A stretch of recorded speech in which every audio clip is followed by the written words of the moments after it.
خۆشەویستانی کورسات نیوز سڵاوتان لێبێ بە خۆشحاڵیەوە لەگەڵ هاوکارانم پانۆرامای ئەم شەوتان پێشکەشەکەین. دۆخێکی چەقبەستوو لە هەرێمی کوردستان هەیە و یەکێتی و پارتیش یەکتر تۆمەتبار دەکەن. هەندێک لە چاودێرانی سیاسی پێیان وایە ئەمە دەرەنجامی کێشەکەڵەکەبەکانی ڕابردووە، ئەوەی کە زۆر ڕەخنەی لێگیرا و چارەسەر نەکرا، ئەمە ئێستا ئەنجامە و پێویستی با چارەسەر و لێکتێگەیشتن هەیە. ئەم ئێوارەیە دەستگای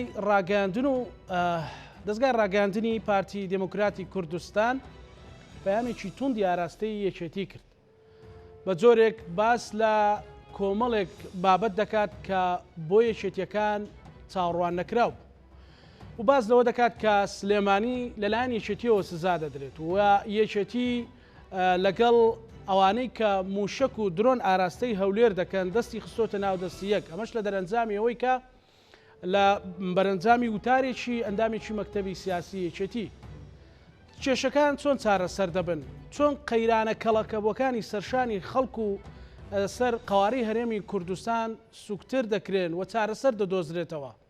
هەمووانم شەو لە پانۆرامادا گفتوگۆی لەبارەوەکەین لەگەڵ بەڕێز شاڵاو عەلیاسکەری کارجێڕی مەکتەبی سیاسی یەکێتی نیشتیمانی کوردستان. شاڵاو بەخێر بێ. زۆر سپاس بۆ دیدارە بۆ بەشداریت لە پانۆراما. دۆخی خەڵک لە دید و تێڕوانینی کاک شاڵاوی عەلیاسکەری چۆنیە بینی دۆخی هەرێمی کوردستان، بژێوی خەڵک ژیان و گوزەران پەیوەند بە تایبەتی لەمەوە ئەمەوێ دەست پێ بکەم؟ پرسیارێکی مەتاتیە بەڵام مەتاتی نییە، یعنی ئاسانە بەڵام بە قەناعەتی من جوابی ناوێت. تۆ لە زاخۆ بیگرە هەتا ئەگەیتە خانەقین بڕۆ وەزعی خەڵک ببینە، بڕوان ناکەم دە کەس ڕازی بێ لە وەزع بەرەوە وەزعی خەڵک بەعام هەتا بڵێ خراپە و ئەگەر بچیتە دوو قوڵتر بڕۆ سەر مەسائلەکان یاخود ئەو ئەسبابانەی کە وای کردووە خەڵک، یعنی وەزعی سەر ئەو هۆکارەکان. ئەگەر مەبەستەکە ئەوەیە هۆکاری خەڵک بۆ خراپە، ئەتوانم بڵێم دوو بەشە. بەشێکیان لە دەسەڵاتی کورد و حکومەتی هەرێم و ئەوانە زۆر گەورەترە، بەڵام بەشێکیان دەسەڵاتی حکومەتی هەرێم و خۆیەتی. ئەوەی کە لە دەسەڵاتی کورد و حکومەت گەورەترە، ئێمە لە سنوورێکی جغرافی معقەدە ژیان و کوردستانیش هەرێمی کوردستانیش بەوە گەمارۆ دراوە لەلایەکەوە تورکیایە، لایەکەوە ئێرانە، لایەکەوە سووریایە، لایەکەوە عێراقە، بێزگە لە دەوڵەتە ئیقلیمەکانی تر کە قەرارات و هینیان لە وڵاتەیە بە دەردێڵێت دائیمەن ئامادەیە و قەراراتیشان نەخواتایە. بەداخەوە بەشێکی تری علاقەی بە پەیوەندی خۆمانەوە هەیە کە لەناو حکومەتە زیاتر پەیوەندی بە ئەوە هەیە ئێمە کە ئەچین حکومەتێک تەشکیلەکەین، تەشکیلکردنی حکومەتەکە لەسەر ئەساسی ئیتفاقێکی سیاسیەکەی، بەڵام لە ناخە ینی وا دەرەکەوێت لە نەتیجەکەی، لە نەتیجەی ئەم چەند ساڵەی کە حکومەتمان گۆڕیوە و بەشداریمان تیا کردو یاخود بەشداریمان تیا نەکردبێ، ئەرە ئەو نەتیجەیە دەداتێ. لە ناخە بەدەرێڵێ هەمووی لە پاشەقل و لە بەدەرێڵێ لە سەنگەرایە لە هاوڕێکەی. بیریش لەوە ناکەینەوە کە ئێمە مثلەن ئەم دەقیقەیە سێ جهەت بەڕەسمی لەناو حکومەتان، یەکێتیە، پارتیە، گۆڕانە. باشە بەدەرێڵێ ئەم کەشتێکە ڕووخا یاخود کە نقوم بوو کێوکێتیایە، هەر سێ لایتیایە، دڵنیا بە چەند مەلەزانی ژووی ئەگەر نقوم بێ هەمووی نقومە بێ. ئێمەش ڕوحیەتەکە یعنی سیاست بەداخەوە قسەیەکەم، سیاست وای لێ هاتووە سەنعاتەکە ڕەزیلوە، سەنعاتەکە ڕەزیلوە لە سیاسەتە. بۆ من بەسەراحەت بڵێم بۆ خۆم سیاست وا ئەبینم کە سەدقە ڕازگۆییە، سەدقیش بەرامبەر چێ؟ یعنی تۆ سیاست شتێک نییە کە بڵێ خەڵکدا ئەوای لێکردوی تو خوا کەسم لێ وەرە تۆ گەورم بە یاخود تۆ بیرم بە. مەفروزە ئێمە هەموو ئەفکارێکمان هەبوویایە، بیرکردنەوەیەکمان هەبووە کە چۆن خزمەتی خەڵک و ئەم هەرێمە ئەکرێ بە باشترین شێوە، چ یەکێتی، چ پارتی، چ گۆڕان، چ هەموو حیزبەکانی تر بین ئەمە تەرەحکەین لەسەر مناقەشەی ئەمانە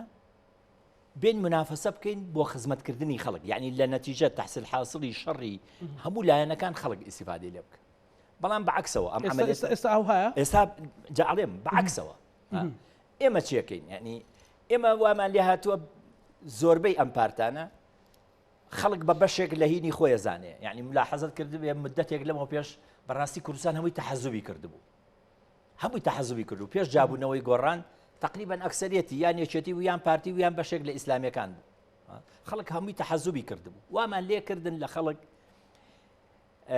بدل ريق قزي للسياسة لإدارة دانيش ببيتوا إدارة دانيش بريتيا لشي إدارة دان بريتيا لبرنامج اقتصادك ونتيجكي استفادة كردني خلق للنتيجة أو إدارة دانو أو اقتصاد أو باريك هي يعني لخدمتي بروجكان أبيك خلق استفادة ليك أو إما كردمان يشي لشتكان شفافية شتێکی زۆر گرنگە مراندرا نەک مراندرا نەمرێنراوە بە بەرنامەیە ئەم ناشەفافێتە بە سەراحەت پێ دەڵێم ینی بەرنامەی ناشەفافێت بە بەرنامەیە ئەوە نییە بڵێ مرێنرابێت نەخێت بە بەرنامەی شەفافێت هەموو حکومەتێک لە دنیاە بچووک بێ گەورە بێ ئەوە نییە هەرچی هەیە لەسەر مێز بێ شتی نەهێنیت هەیە مثلا لشتي عسكريه لوانيه عددي كد نازانم شي لسر امني قومي بلي هندشتي تو باسي ناكي بلا منطق نيه او فروشي نزاني شن او فروشتو نوت فروشي نزاني شن نوت فروشتو غاز فروشي نزاني شن غاز فروشتو كهرباء دي بخلق ها نزاني كاك شاڵاو يعني ئەوە دەرەنجامە ئەو ئێستا ئەنجامە ئەی بینین مەسەلەن ئەوەی کێشەکەڵەکە بۆکانی ڕابردووە کە بەغەڵەت ڕنگ ڕێژ کراون ئەزانی ئێمە لە ئەساسە کە چوونە پێشەوە بۆ سیاست نێت پاک نەبووە نێت ساف نەبووە یعنی ئەوەی کە ئیدعامان کردووە لەگەڵ ئەوەی کە دەستمان پێ کردو عکس بووە نێت ڕاست نەبووە چونکە ئەگەر نێت ڕاست بێ ئێمە مفاوەزاتەکەین دوو جیهەتی جیاوازین ئێمە و پارتی بۆ نمونە کە زۆربەی وەخت حکومەتمان بەیەکەوە تەشکیل کردەوە یان کە دژیش بووبین ئێمە دژی یەکتری بووین ئێمە و پارتی کە ڕۆیشتون و بەرنمەیەکمان داناوە مەفروزە ئەم بەرنمەیە بە دەردی عەرە بەڵێ بحەزافیری ها جێبەجێ ببێ ئێسێرەکەی لە 130 جێبەجێ بێ لە 140 جێبەجێ بێ باقیەکەی تری مماتەڵەی پێیەکی و من بۆ خۆم لە هەندێک حاڵەتا وایە بینم بەڕاستی یەشێتی بە تەحمل بووە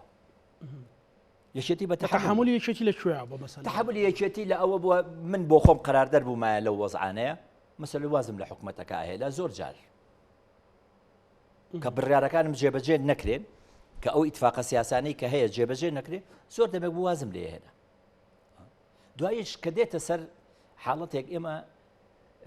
بەداخەوە کولتورێک تازەیە ئەم کولتورە لە ناو کوردە یعنی کە لەگەڵم نەبووی ئەبێت ژنەوت پێ بڵێم ئەبێت دوژمنم بی یعنی وای لێ هاتووە تۆ ڕەخنەیەکی سیاسی لەلایەنێکی سیاسی بگرە باشە بڕۆ سەیری پەیج و بالمناسبة أول لسر جنابت هي مثلا هنديك رخنة وهنديك حمليك لسر جنابت هي هنديك جاربة باش وهنديك جاربة خلاف ما تشي عملت شيء وسد ساعة كل بتيتي أوري وكارواني خوي هركا من باش بحاري خم جنادم أو حالتنا بلا بتوالت شيء وسد ساعة لا هو لك تشرج لما بيج لكيان مقابلة كبهبو ديار برادراني بارتي توزك بي سغلط بونو يتر أم حملية لسر أويا بلا حملة بس صراحة بيظلم يعني من أخلاق وهيني عائلي من رقم نادا كمثلا ردي جنيو بدموا أجينا أقرب كوم جنيودان لو أنا رفيق كان باش مناسن لو أنا كم كسبة بقدر من بتواني جنيو بلام براستي أدبي عائلي رقم نادا كمنش كوم أو مهاتراتنا لقل برادراني بارتيا هي هداريشم أقل ليرة وجوهن لين بيه يعني نلقل من لقل هيش كسيكا أقر إما قضية سياسي أو روجينين راس ناكين ئەو ئەنیش خەڵکیان هەیە ئەتوانن بە شێوەیەکی سیاسیانە جوابی بۆ چوون و ڕێیەکانمان بدەنەوە بەڵام بەدەر دێڵێ لە ئەدەب دەرنەچێت چکە بەیانی هەرە بێ بەیەکەوە دانیشین چ چاو ڕوویەکت هەیە لەگەڵ ما دانیشی ئەوسا کە تۆ ئێستا ژنێوم پێ بڵێ چ چاو ڕوویەک دەبێت لەگەڵ ما دانیشی بۆیە زۆر ئەم ماسیژەم بۆ ئەو برادرانە ئەوەیە کە واز لەم حاڵەتە بێنین ئەگەر لەلای ئێمەشەوە هەر ئەبێ وازی لێ بێنین نەکە لەلای کاک شاڵا قسەیەکی ئەڵێن کە پارتی دیموکراتی کوردستان لەماوەی ڕابردوودا یەکێتی مرۆنەتی زۆری بۆ نواندووە لە چوارچێوەی حکوومەتە لە قەراراتەکە لە هەموو ئەوانەیە ئێستا کە ئەبینی سەدێک هەیە یان وەکوی بەشێک لە برادرانی یەکێتی ئەڵەن ستۆپێک هەیە پارتی زۆر بەتوندی ئەبێ ئەو ستۆپە تێک بشێنێ ئەو سەدە تێک بشێنێ ئەمە تا چەند ڕاستە بەس ئەزانی ئەوە بەشێک ڕاستی تایە ئێمە ئەبێ خوێندنەوەی واقعیمان چ بۆ شەخص چ بۆ سیاسەتیش هەبێ ئەبێ مقابلەکانمان بزانن کە جەلال تاڵەبانی دوای ئەو ئێمە کەسمان نبینەوە بە مام جەلال نەبینەوە بە مام جەلال نەوەکو ئەویش بیرەکەینەوە باشە ڕاستە مامۆستامان بووە بەڵام ئەو لە نەتیجەی خبرەی خۆی لە نەتیجەی با بڵێن سەقافەتی خۆی ئیسیاسی هەندێک حاڵەتی نواندووە کاکە لەوانەیە ئەو تەحملی ئەو هەیەتی من نەمبێ یان یەکێکی کە نەیبێ لەناو یەکێتیە مام جەلال بەسەراحەت پێت بڵێم ئەمە بۆچوونی شخصی خۆمە لە هەمومان کورتتر بوو کەسی تیانێ بەقەدەر ئەو کورد بێ چکە ئەو خەتوانەی ئەو کردوێتی ئەبێ ئەوان برادران ئەوەندە بزانن ئێمە ناگەینەوە لە کوردایەتی و لە پەرۆشی کورد ناگەینەوە بە مام جەلال کە ناشگەینەوە ئەبێ ئەو برادرانش ئاگایان لەوە بێ کە هەموو شتێک لە زەمەنی مام جەلالە چاوپۆشی لێکراوە و قبول کراوە لەبەر وەزعی کورد بەعام بەڕاستی ئێستا ئامادە نییە چکە هاتووە بە هەندێک حاڵەت وەکو خنکاندن ئەتخنچێنێ من نمونەت بۆ بێنمەوە ئیتفاقێکی سێقۆڵیە باش ئیتفاقێکی سێقۆڵی کراوە لە عێراق زۆری احتیادیە تەحالوفە کرێ بۆ تەشکیلکردنی حکومەت بەڵام تۆ سێری کە تەحالوف لەگەڵ چێ تۆ ئەگەر هەموو بڕۆینەوە ئێوە سەحەفین حەزەکەم بگەڕێنەوە ڕۆژێک ینی بەرنامەیەک لەسەر ئەوە بکەن بزانن بە درێژایی وەخت ئارایی کوتلەی سەدری چی بووە چ بۆ چوونیان لەسەر چۆن عێراق بەڕێوە ئەچێ و لەسەر کوردستانیش لەسەر هەموو بابەتەکان ڕائەکانیان باشنەوە بۆ ئاراکانیان تۆ من باسی باشە و خراپە ناکەم جارێ بڕۆ سەیری ئارایی پارتیشکە بیاهێنە زۆر لە یەکەوە دوورن ئەم دوو گروپە زۆر لە یەک دوورن باش ئەبێ بیرێ بکرێتەوە باشە ئەمان کە ئەوەندە لە یەک دوورن لە بۆچوونیش استراتیجیە چی وای لێکردن بێن بە یەکەوە تەحالوفێکی دوو قۆری بکەن و دوایی ببێتە سێ قۆریش سنەی عێراقیش بەشێکی تیابێ چی وای لێکردن ئیلا ئەبێ شتێک بێ کە مەسلحەتێکە یاخود یەک خاڵێکە کە لەسەری ڕێککەوتون مەسلحەتی هەردوو لایەنی تایە یان دەرەکی زەخت لەسەر هەردوو لا هەیە بۆ غەرەزێکی معەن ئەینا ئەوان پێشمەرگە بە میلیشیا ئازانە ئێمە هاواری بازاڕی سەربەخۆ و نەوت فرۆشتن و نازانم چی بە سەربەخۆی و ئەوانە ئەوە هەمووی دژی باشە ئێمە ئەڵێن خاڵە گومرجەکان ئەبێ بەدەست حکومەتی هەرێمەوە بێ ئەوان هەر دژن ئێمە ئەڵێن مەتار و ئەوانە لە دوو مەتاربان هەیە ئەمانە مەتارن لە کوردستان و مەتاری دەولین و ئەبێ خۆمان سەرپەرشتیکەن ئەوانە دژی بۆچوونەکان لەگەڵ هاوپەیمان هەمانە بۆچوونانەیە ناگۆڕێ بۆچوونەکانی لە هەموو شتێکە بۆچون لە نەتیجای نەخێر ناگۆڕێ بە هەموو شتێکە ئەوان خلافیان هەیە ئەی سەبەبەکەی چییە سەبەبەکەی ئەبێ تەحلیلی بکەین ینی ئێمەمانان کە سیاسەتەکەین ئەبێ تەحلیلی بکەین دوو حاڵەتە یان ئەوەیە بیرکردنەوەیەک دروست بووە لەلایەن سەدر و سنەکان و پارتی ئەمە بەدەر دەڵێ مۆزایکەکەی هەموو عێراقی تایە بڵێن شیعی تایە سنەی تایە کوردی تایە ئەم سێ جیهەتە ئەچن حکمی عێراقەکەن بە تەنیا و خەڵکەکانی تری لێوە دەرەنێن سەدر هەدەفی خۆی هەیە لە ناو شیعەکانە باشە پارتیش هەدەفی خۆی هەیە لە ناو کوردەکانە و حەلبوسی و ئەو جەماعەتەش هەر هەدەفی خۆیانیان هەیە و من بە بۆچوونی خۆم پارتی بەتەمای ئەوە بووە کە لە کوردستانیش عینەن عەمەلیەت دووبارە بکاتەوە بێتە حزبی قاید نەک حزبی قاید کە بێت بۆ خۆی ئیتر حکومەت تەشکیلکە یعنی هەموو لایەنەکانی تر وەدەرنێ حکومەت تەشکیلکە بەڕێی من ئێمە ئەبێ هەموو لایەک واقع بین بین ئێمە بەبێ پارتی کوردستانمان لەم مەرحەلەیە بۆ بەڕێوە ناچێت و پارتیش ئەبێ ئەوە بزانێ بەبێ یەکێتی لەم مەرحەلەیە کوردستانی بۆ بەڕێوە ناچێت کە وایە چی لە قازانجی خەڵکەکەی ئێمە هەردوو لامان ناڵین بۆ قازانجی خەڵکو بۆ هەوڵبان بۆ خەڵکە چی لە قازانجی خەڵکە لێک تێگەیشتنی ئێمە حکومەتێکی بەدەردی عەرەبەکە پێڵێ ڕەشید کە لە نزیکەیە میلەتەکە ئیستیفادەی لێ بکە پێت وایە کاک ئینشاڵڵا ئەو هاوپەیمانە سێ قۆڵیە مەسەلەن ئەو نیەتەی پارتیە کە هەم لە بەغدا موقتەدا سەدر هەیبوو بە هاوپەیمانی ئەو وەکو بەڕێزتوتە ئەو مۆزایکە کە دروست کرابوو خنکاندنە بۆ یەکێتی پاڵپەیوەنانە بۆ یەکێتی بۆ دەرەوەی بازنەکە بە قەنەعەتی من هەر یەکێتی نییە چکە هەر لایە و هەدەفێکی هەیە چکە سەدر لەوانەیە مەسلحەتێکی ئەوەندە مهمی نەبێت کە یەکێتی پاڵپەیوەنەیە یاخود سونەکان بەستم کووردە لێرە بەڵێ لێرە یەکێک لە بۆچوونەکان بەڵێ ئەوەیە پاڵپەیوەنانی نەکارێکێتی هەموو لایەنەکانی تر بۆ ئەوەی حکمی کوردستان ئەو باسی ستۆپی یەکێتی لەوە دروست بووە ئەخ مەسەلەک ستۆپی یەکێتی لەوە دروست نەبووە چکە هەندێک حاڵەت ڕوویاندا مەسەلەی سەرۆک کۆمار سەرۆک کۆمار مشتومڕێکی زۆری لەسەر بوو و بە سەراحەتش پێت بڵێم زۆر ئاسایی بوو پارتی داوای سەرۆک کۆماری بکردایە لە وەختی خۆیان بیکوتایە ئێمە ئەم جارەیان سەرۆک کۆمارمانەوەی لە زمنی ئیتفاقەکانی خۆمان لە زمنی دانیشتنەکانە و شتێکی زۆر تەبیعیش بەربانەگرت زۆری احتیادیە تۆ چیتە دوکانێک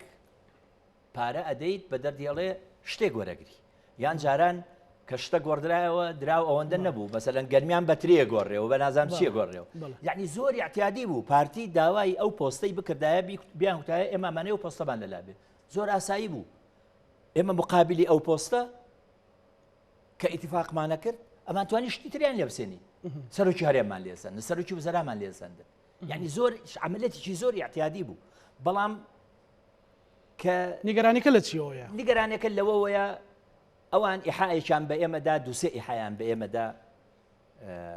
ئێمە معلوماتمان هەبوو کە ئەوان لەگەڵ سەدر و ئەوایە کەوتونەتە ئیتفاق و ئەوانە بەڵام عادەتەن تۆ لە ئەو مفاوەزاتانەیە ئەوان کە دێن لە مفاوەزاتەکانە باسەکەن لەگەڵ تا تۆ چی وەرەگری ئەبێ قسەی ئەوان وەرگری نابێ تەسەور و قسەی ئەملا و معلومات یعنی معلوماتەکانی خۆت نابێت قسەی ئەوان ئەبێ وەرگری فعلا کە هاتنە پێشەوە لە وابزانم دووجاری ئەخیر کاگوشیار زێباری و کاک فازل بیرانیشان لەگەڵا بوو جارێکیان کاک فازل هاتوو لەگەڵ وەفدێکیانە زۆر بە باشی هاتنە پێشەوە یعنی ئەوەی کە ئەوان هاتنە پێشەوە داوایان کرد من بڕوان پێ بکە برادرانی ئێمە بە لەحفەوە ڕۆشتنەوە بەرەو پیریان کە ئێمە یەکدەنگ بین و یەک ڕەنگ بین و نەک هەر خۆمان هەموو لایەنەکانی تر لە کوردستان قەناعەتیان پێ بکەین بۆ یەک وەفدێکمان هەبێ بچن بۆ بەغدا ئەگەر دروستیش بۆ دەکە بڵێ ئەگەر وەفدی زۆر باڵایان ویست لە شخصە یەکەمەکان ئەوەشمان ئامادەی تیا بوو ئەسڵەن قسەمان لەگەڵ لایەنەکانی تریش کرد کە ئامادەیان تا بێ بێن بۆی کورد بە یەک دەنگ و بە یەک ڕەنگ بڕوە من ئەمە جارێک کەشم تۆتەوە چکە یعنی بەدەرێڵێ سبقی سەحەفی نامێنێ بەنسبەت ئێوە ئێکاکە ئەوانیش داوایان کردیان زۆر احتیادیە مادام ئێمە ڕێک کەوتوین با کاک عیماد مەسئولی وەفدەکەی ئێوە ببێتە مەسئولی وەفدی هەردوو لە ئێکە ڕۆیشت بوون لەگەڵ یەکەم شت لەگەڵ سەدر دانیشت بوون وتیانەوە هاتوون و کاک عیماد باسی یەک ڕیزی لایەنەکانی کرد کورد با بۆ خۆی ئیتفاقی بکات سنە ئیتفاق بکات شیعە ئیتفاق بکات بۆ ئەوەی یەک ڕیز بین و هین بین و ئەوانە وتە با بە تۆ باسی یەک ڕیزی چیەکەی ومانزانی ئێوەش هاتوون ئەم وەرەقەیە ئیمزاکەن ئێمە لێک تێگەیشتنێکمان لەگەڵ پارتی کردووە و ومانزانی دێن ئیتفاقەکە ئیمزاکەن یعنی لەوەوە گۆڕە لەوەوە عملەتەکە گۆڕە دوایی پارتی کاکە پارتی هات یعنی خەتوەکانی بۆ وەرگرتنی سەرۆک کۆمار دیار بوو یعنی وەکو بڕی شتێک نەما بیهێڵێتەوە بۆ یەکێتی کاک بافڵ یعنی بەدەرێڵێت چوو بۆ لای کاک مەسعود قسەی لەگەڵا کرد وتی وەرە پێم بڵێت چیت یعنی چی وتی ئەو پۆستەم هەر ئەوێ باشە زۆری احتیادی و پۆستە بۆ جەنابێت بەڵام پێم بڵێت چی مقابلی ئەم پۆستە چی وتی کەی پۆستەکەمان وەرگرت ئەنجا دوایی قسە لەسەر ئەو مەوزوعاکەین یخۆ تۆ ئەگەر متمانەش نەبوو کات متمانە چیە خۆ تۆ کاک خۆی تر خۆ هەڵخەڵەتاندن یعنی قابلە بگاتە ئەو دەرەجەی تر بۆ خۆم بێمە ناو تۆڕەکەوە ئێ باشە دوایی ئەوان بە سەراحەت پێت بڵێم بە کاک بەرهەم ڕازی نەبوون زۆر ئاسایی بوو بەڵام ئەوە نا ئەوان خەڵکمان بۆ تەعینکەن ئێمە نوێنەری خۆمان دایانێ دەنگ ئەوانە چەند لە پارتی بینی و مەسەلەن ئەمە وای کرد کە یەکێتی ئاخر نەما ئەو زەمانە ئەوان ڤیتۆیان لەسەر خەڵکی ئێمە هەبووە مدەتێکی زۆر یەکاکە ئێستا وەزعێک هاتۆتە پێشە ئێمە ئەو مەجموعەیە خەڵکی تازە هاتوونەتە پێشەوە ئەوە قبول ناکەن ڤیتۆ لە مقابلەکانمان قبول ناکەین ئێمە دوو حیزبی جیاوازین ئەوان نوێنەرایەتی خۆیانیان هەیە سەرکردایەتی خۆیانیان هەیە ئێمەش سەرکردایەتی خۆمان هەیە و نوێنەرایەتی خۆمانمان هەیە باشە ئەوان نابێ خەڵکی ئێمە بۆ ئێمە تەعینکەن باش بەڵام کاک شاڵاو هەر ئەم ئێوارەیە پارتی ئەڵێ کە ئێوە یەکێتی نیشتیمانی کوردستان دەستان خستە دەستی ئەوانەی کە لە پێشەچەکە شاوتم ئەوانەی کە موشکبارانی هەولێریان کرد شاگەشکن بەوانەی کە درۆنەکانیان باوەشەکەن بەوانەی مەبەستیان قەیس خەزعەلی و نووری مالیکی و هادی عامری ئەوانەیە پێت وایە ئەوانە بە تەواوەتی ینی دوژبنی کورد بن سەدرریەکان لەگەڵ کورد بن ینی پەیامی پارتی چی لێک بندرێتەوە من یەکێک بە دوژبنی کورد بزانم ناچم لەگەڵی دانیش من ئەو پرسیارە لە پارتی خۆیەکەم ئەگەر ئەمانەی کە ئەو ناوەکانت هێنا و ئەوان وا ئەڵێن ئەی بۆ ئەچن لەگەڵیانە دانیشن پارتی بۆ لەگەڵیان دانیشن کە ئەزانی ئەمە درۆنە ئەمانن درۆنت پێوانن بۆ ئەچی لەگەڵیان دانیشی من پێم سەیرە یعنی بۆ خۆی حەڵال بێ بچێت دانیشە لەگەڵانە بەڵام بۆ ئێمە حرام بێ بڕۆن دانیشی لەگەڵانە کاکە ئەو ئیتفاقێکی کرده بوو ئیتفاقەکەی بە بۆچوونی ئێمە بە تەحلیلی ئێمە ئیتفاقەکەی بۆ ئەوە کردبوو کە هەبوو لایەنەکانی تر بخنجێنن و غەڵەتترین شتیش ئەوەیە کورد لەم دقیقەیە ئەم دقیقەیە بڕوە ماڵی سونە تێکدا ماڵی شیعە تێکدا چونکە باش بە دەردی ئەڵێ خۆمان بزانین و هەک بەکەشمان چیتیایە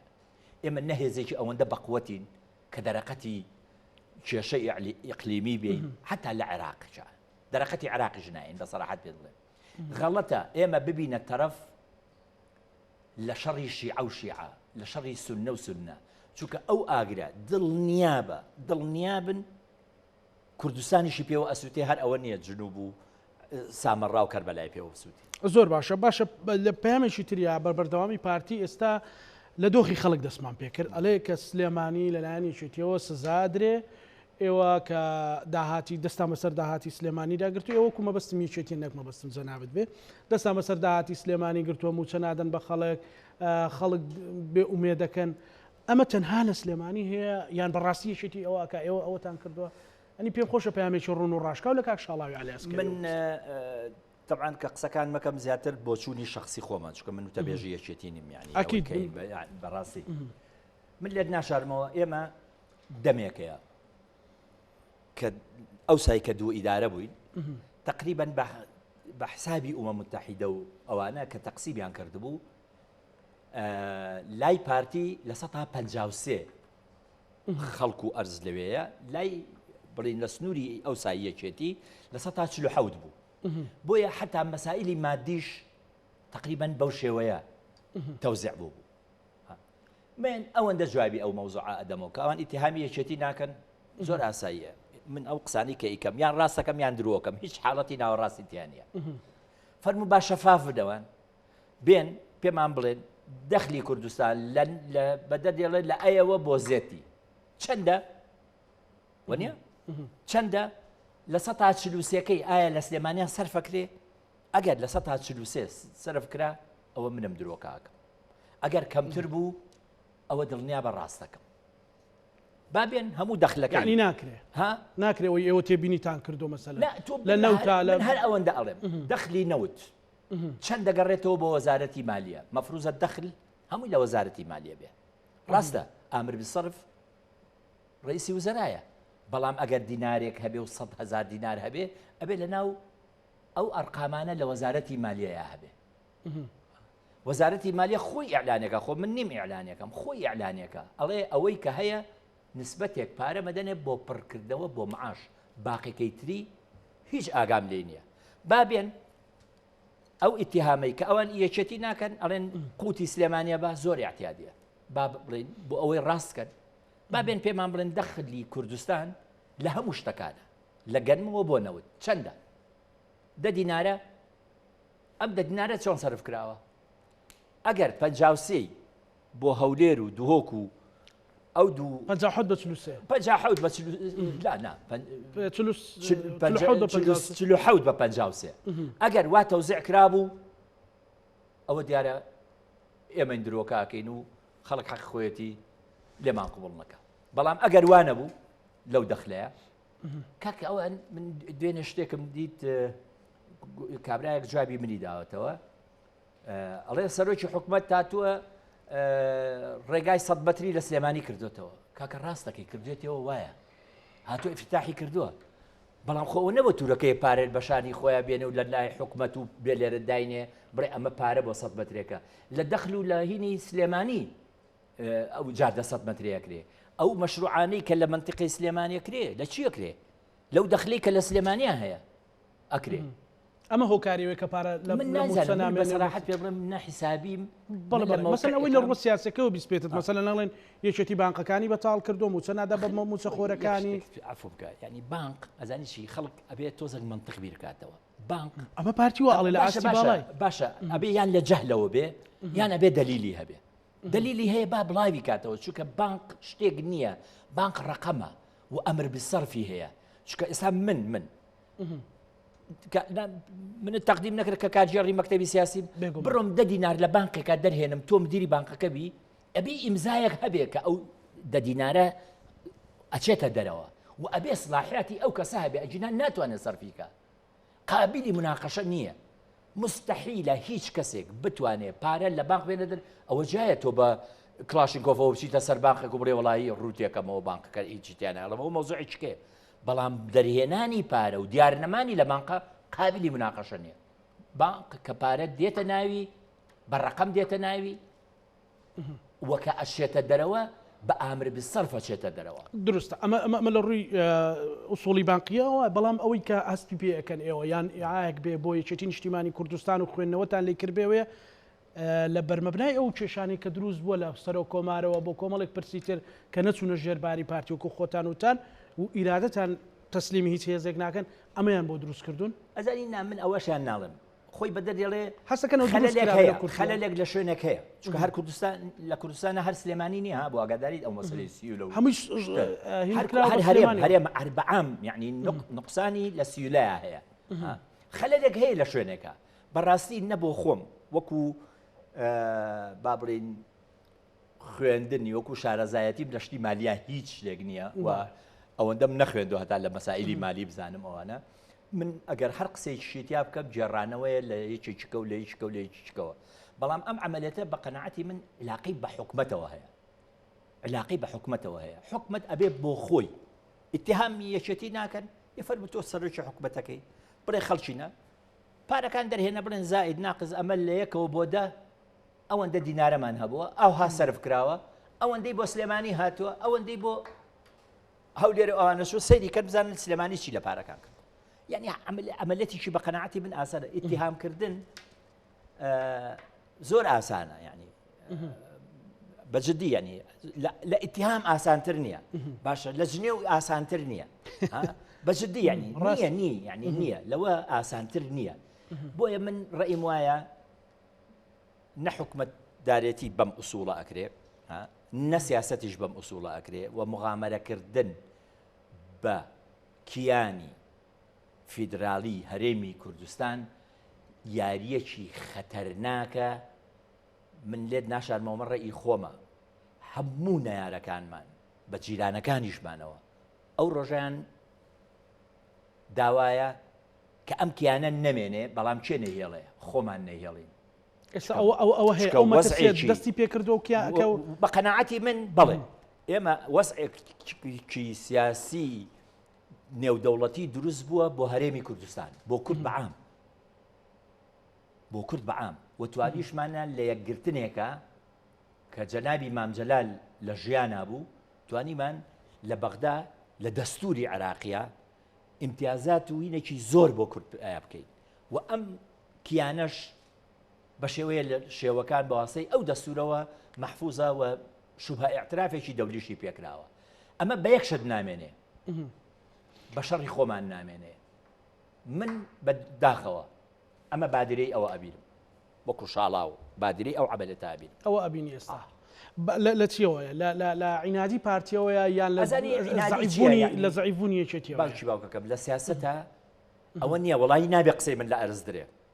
من شاڵاوم و نازانم مەسەلی کوردی هەیە لە کەری دێزدام کێشێ و نازانچی من فڵان کەس بوو کەری دێزدام کێشێ و نابێ قسەی من لە ئەرز درێ کاکە قسەی 100 شاڵاو لە ئەرزە درێ لە سیاسەتە بۆچوون و خوێندنەوەیە جاری وهەیە بۆچوونەکانت هادیفە جاری وهەیە هادف نابێ لەبەرەوە زۆر ئەمەلەتێکی ئاساییە بەڵام لە سیاسەتە سواربوونی ڕێی خۆت و لێی نایەمە خوارێ ئیلا ئەوەی کە ئێمە کەرکوچین بۆیە هەندێک ئەو مەسەلانایە ماڵێ ئیستەرەم ئیلا ئەوە ئیستەرەم بە تورکیانی ئەمەوێ ئیلا ئەوە مەوێ ئەخر ئەوە ناگرێت ئەوە جێبەجێ نابێت یعنی قابلی جێبەجێ بوون نییە لەبەر ئەوە ئەبێ هەموو لایەکان بە یەکێتیشەوە بە پارتیشتەوە بە گۆڕانیشتەوە بەلایەنە ئیسلامیەکانتەوە بەنەوەی نوێتەوە بە هەموو بچووک و گەورەی کە مەوجودن ئەبێ تحملی جاران ئەگەر بایی دە تحملمان هەبوو بێ ئەبێ ئێستا لە 100 تا 60 زیادی کەیت چکە خەتەر لەسەر خەتەرەکە وەکو گوتت وەکو ڕەئی کاک شاڵاو دەستی پێکردو یعنی لە عملیەکەیە ئەخر بەوە کاکە تۆ ئەگەر ملاحەزە بکەی پارتی لە قەناتی ڕسمیەوە ئیتیهامی ئێمە ئەکا لە قەناتی ڕسمی خۆیەوە ئیتیهامی ئێمە کەزانی معنای چی؟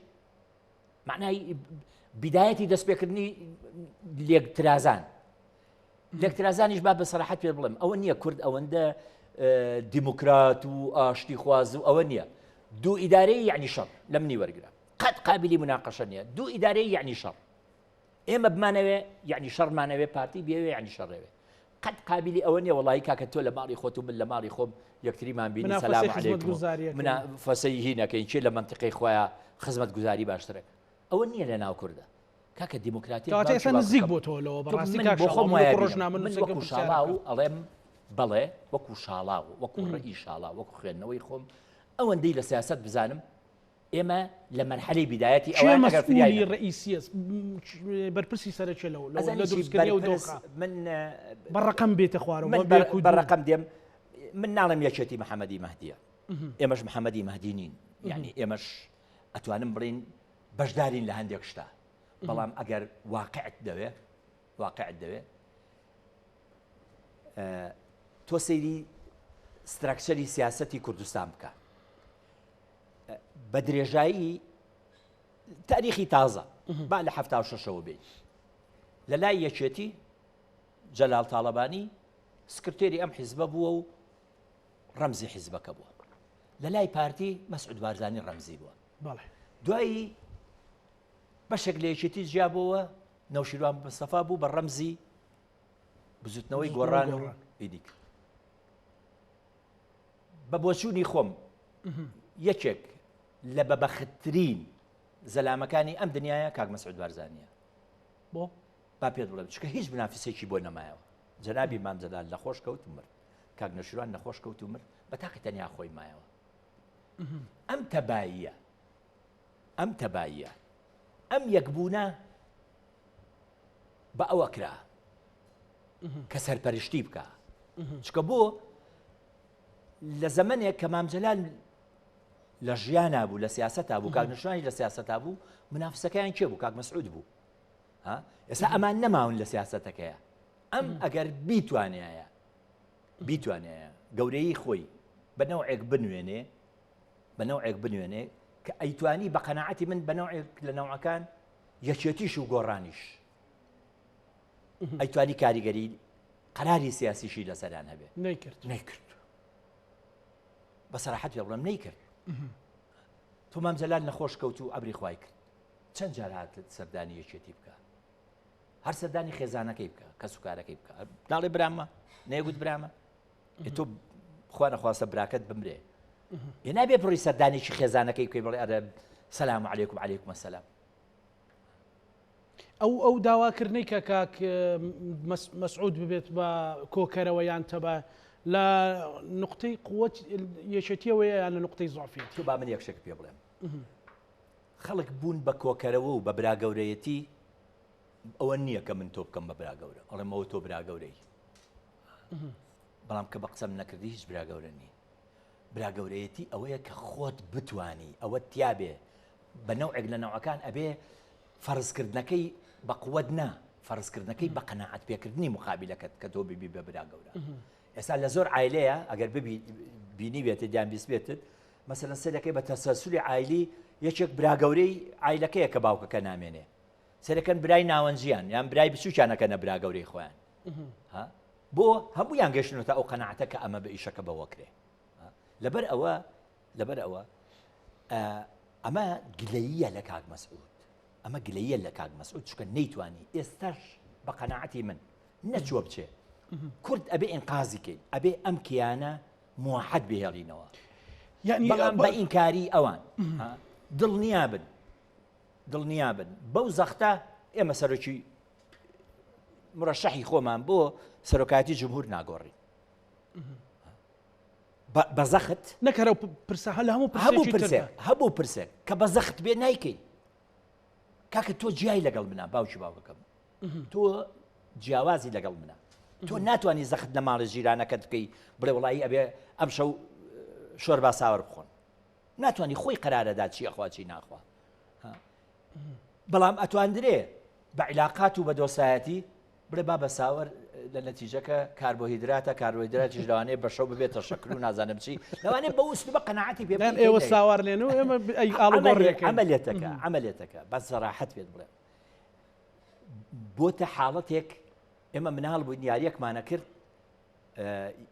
یەکێک لە ڕەفیقەکانمان بەلامان هات و بۆکسێکمان بەدەستە کێشا و ئەمانگوون لە تۆ کوژایەوە ڕامانەکرد ئەویشە بوو ڕاکاتەوە بە دوامانە پیامانە بچێشەوە بڵێ لە تۆ کوژاوەتەوە ئێستا من ئەم نەوع سیاسەتە لە بینی خۆمان و یەکێتی و پارتی و ئەوان گەیشتەوەی لەسەر لەسەر داستانی کۆڕێکە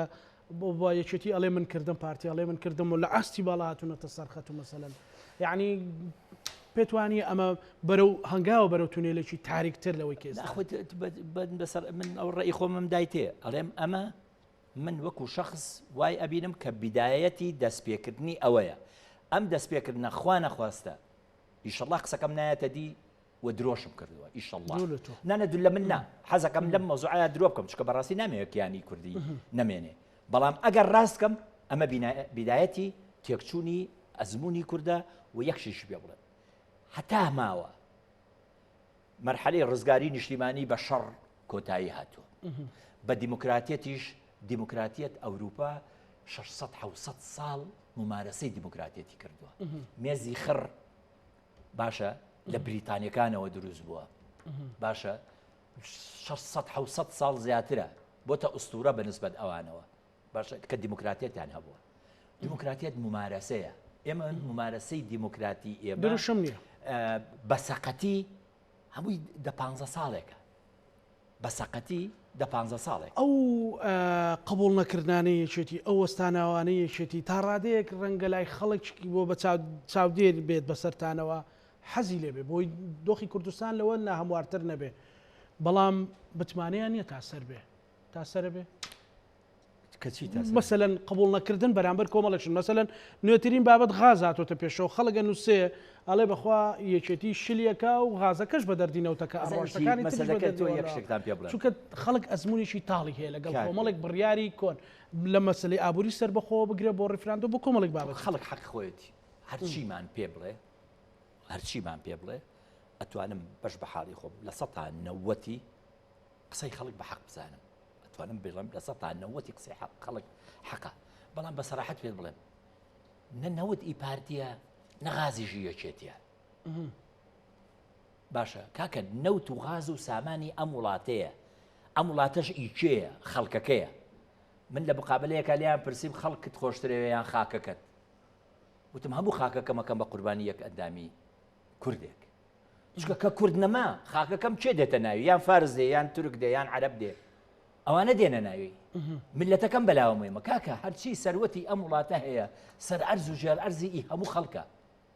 لە باتی ببێ ئێمە بمانتوانانی کەم دیفاع لەو ڕە بکەن مەسەن وای لێ بکەن نەوت و غاز وا لێ بکەن بیخەنە خزمەتی خەڵک جا بۆ ئاگاداری بۆ ئاگاداری سوڕە بن لەسەرەوە مەقڕە بن لەسەرەوە من درۆت لەگەڵا ناکەم هەتاکو ئەم دەقیقەیەش بەڵێ ئێمە ڕێئیمان وایە و قەراریشمان وایە بۆ زەحمەتی شەبی گۆڕی ڕەکانتان ناگۆڕ قەرارمان وایە زەحمەتی شەبی گۆڕی باش کاتەکەم کۆتایی پێهاتوە بەڵام دۆخی ناوخۆی حزبەکەتان ئێستا چۆن یەک قەرارن یەک بڕیارن ئەزانی و ئامادەن بۆ ئەوەی کە ڕوبەڕووی کۆمەڵێک زەختی تر ببنەوە کە وا چاوەڕوان دەکرێت لەسەر یەکێتی دروست بێەوە تاکە لە مەسەلەی سلێمانیا دروست بووە لەسەر کۆمەڵێک پرسیترا لەسەرتان دروست بووە و چاوەڕێکرێ زەخت و زخوتی تریش لەسەر ئەگەر وەختت هەبێ ئەبێت شتێکت بۆ باسکەم یعنی ئەگەر کات هەبێ بۆ ئەو مۆزوع باشکە ئەمە بابرادران دوو دقەی ترمان دەنێ باش دوو دقە زیاترێوێ ئەمە پێویستی بە چوونە دواوەیە یەکێتی بۆ ئارایی جیاوازە لەگەڵ حیزبەکانی ترە یەکێتی لە دروستبوونیەوە لە چەند تەیارێک دروست بووە ئەم تەیارانش لە ناو خۆیانە خەڵکی جیاوازی تیا بووە یعنی کۆمەڵە هەر هەمویان ماوی نەبوون ئەوانیش بەش بوون لە ناو بزوتنەوەیە هەمویان ئیشتراکی نەبوون خەڵکی عشایری زۆری تیابوو هەتا شیعیشی تیابوو لە ناو خەتی گشتی شاعی نەشت یەکێتی لە ستراکچەر و دروستبوونی باشە لە موزاییکێک دروست بووە کە عامی خەڵک بۆ یەکێتی توانی لەو مەرحەلانەیە نوێنەرایەتی ڕاستەقینەی خەڵک بکە ئەمە ئێمە تەبیعەتی ژیانی ژوایە ژیان ئەگۆڕێ ژیان ئەگۆڕێ سا من جیلی جەلال تاڵەبانی نیم بەڵام بە دەردێڵێ مناڵ بووم لەبەر دەستی ئەوا بووم لە سکرتارێتی بووم لە حیمایەی بووم لە گەڵدی بووم باشە نەمەتی ئەویش هەتا ڕادەیەک ئەو تۆزە سیاسەتە ئیزانم نەمەتی ئەوە باشە بەشێکی ئیخۆمە بەشی ئەساسی نەمەتی ئەوە گەنجێکی ئێستا نەمەتەکەی لەگەڵ من جیاوازە باشە لەگەڵ نەمەتی مامجەلالی جیاوازە چکە جیلەکان فەرقێمان هەیە ئەسا من لەگەڵ کوڕی خۆمە ئوسلوب و بۆچوونمان جیاوازە لەگەڵ یەکتریا لەگەڵ جیلە تازەکەیە بۆیە سراع لە بینی کۆن و تازە دائیمەن هەیە و بەشێک لە ناو یەکێتیە وەزعی ناوخۆ یەکێتی بەشێک لەم برادرانە چکە دەسەڵاتدارێکی زۆر بوون ئێستا وەزعەکە گۆڕاوە کاکە من سەرکردایەتی نەماوم تۆی بوویتە سەرکردایەتی ئیتر ئەمە کە پێی قبول ناکرێ مەسەن ئەچێت بە ئوسلوبی کە دەرێ بڕێ ئەگەر تۆ فعلەن یەکێتی و ڕاستەکەی دێمە لە ناو حیزبەکەیە دێمە ناو مەکتەبی سیاسی و با مەکتەبی سیاسیش نەمابم با سەرکردایەتیش نەمابم بەڵام دێم لە ناو کۆبوونەوەیەکی سەرکردایەتیە مەسائیلەکان باسەکەم ناو خۆی یەکێتی بۆ ئەوەی خەڵک دڵنیا بکەمەوە لە زمانی مامجەلالیشە چکە مامجەلال مجاملەی هەندێک کەسێ کرد باشە ئێستا باشتری ئێستا یەکدەنگتری ئەکسەریەتی ئەم سەرکردایەتیە بە مەکتەبی سیاسی بە کارژێر و بە مەکتەبی سیاسی و بە سەرکردایەتیەوە ئێستا یەکدەنگتری من ناڵم خلافمان نەماوە خلافی بیر و بۆچوون دائیمەن هەیە چکە کە نەما یعنی مردووی لەبەر ئەوە علاقاتەکانتان لاەنە سەربازیەکانتان مەسەڵەن بەرگەی فشارەکان ئەگرێ ئەزانی بەرگە چییە یعنی با نەفشوهورکەین خۆمان بەکەم بزانین نەخۆشمان هەڵکێشین حەزمی واقع تەبیعەتی یەکێتی وایە ئەوەی کە لە هەمووان ژنێ و زیاتر بە یەکێتیڵێ بەیانی کە لی قەومان لە پێش هەمووانەوە خۆیە بەستێ و لە بەردەمی مەڵبەندەکە بەخۆ بەسراوی حاضر و ئامادەیە زۆر سپاس بۆ بەڕێز شاڵاوی عەلیاسکەری ئەندامی دەستەی کارژێڕی مەکتەبی سیاسی یەکێتی نیشتیمانی کوردستان سپاس کاک شاڵا بینەرانی خۆشەویست پانۆرامای ئەم شەومان پێشکەشکردن ئێوەش هەموو لایەکتان ئەمانەتی خوای گەورە بن خواتان لەگەڵ